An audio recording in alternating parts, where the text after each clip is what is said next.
ଜୟ ଜଗନ୍ନାଥ ସାଙ୍ଗମାନେ। ଆଜି ଆମର ଜେନେରାଲ ସିଟ୍ ପଡ଼ିଛି, କିନ୍ତୁ ବାପା ବୋଉ ଆମ ନିଘୋଡ଼ ନିଦର ଶୋଇଛୁ, କିଛି ଟେନସନ୍ ନାହିଁ, ଆରାମସେ ଶୋଇଛୁ। କିନ୍ତୁ ଆମ ଘରଣୀ ତାଙ୍କର ନିତ୍ୟକର୍ମ ସାରି ଘର ଓଳେଇବାରେ ଲାଗି ପଡ଼ିଲେ। ଘର ଓଳେଇ ସାରିଲା ପରେ ବାହାର ବି ଓଳେଇଲେ। ବାହାର ଓଳେଇ ସାରିଲା ପରେ ଘରେ ବାହାର ଆମର ଗୋବର ପାଣି ପଡ଼ିବ। ଗୋବର ପାଣି ଆମର ପ୍ରତିଦିନ ଘର ବାହାରେ ପଡ଼େ।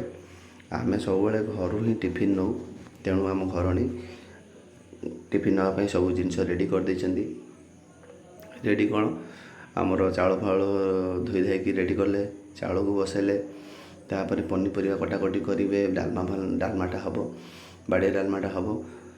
ଭାତ, ଡାଲମା, ଭଜା, ତରକାରୀ ଏଇରା ସବୁ ଆମେ ନେଇକି ଯିବୁ ଡ୍ୟୁଟି। ସାଙ୍ଗମାନେ, ସବୁବେଳେ ଘର ଖାଇବାଟା ହିଁ ବେଷ୍ଟ। ବାହାରେ ଖାଇଲେ ଦେହ ଖରାପ ହେବ, ତେଣୁ ସେ ନେଇକି ଆମ ଘରଣୀ ଆମର ସବୁବେଳେ ଜେନେରାଲ ସିଫ୍ଟରେ ଆମକୁ ସବୁବେଳେ ଖାଇବାକୁ ଦେଇକି ପଠାନ୍ତି।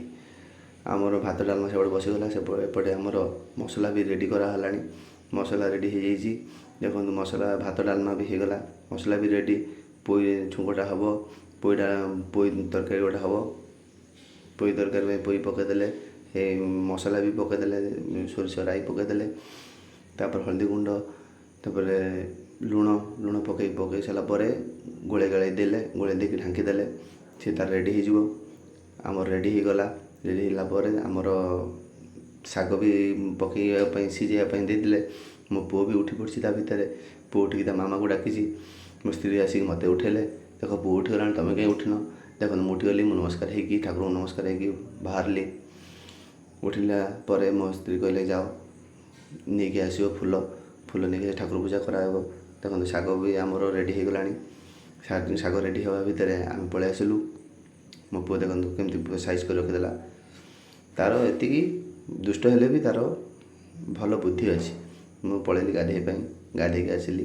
ଗାଧୋଇ ଆସିବା ଭିତରେ ମୋ ସ୍ତ୍ରୀ ପୁରା ଟିଫିନ୍ ରେଡ଼ି କରିଦେଇଛନ୍ତି। ମୁଁ ବି ଠାକୁର ପୂଜା ବି କରିଦେଲି, କାରଣ ମୁଁ ଠାକୁର ପୂଜା କରିକି ଘରକୁ ଯାଏ। ଠାକୁରଙ୍କୁ ଡାକି ସବୁବେଳେ ଗଲେ, କର୍ମକ୍ଷେତ୍ରକୁ ଗଲେ କର୍ମଟା ଭଲ ହେବ, କିଛି ଅସୁବିଧା ହେବନି। ମୁଁ ଠାକୁର ପୂଜା କରିବା ଭିତରେ ମୋ ସ୍ତ୍ରୀ ଛତୁଆ ଗୋଳେଇ ଦେଇଛନ୍ତି।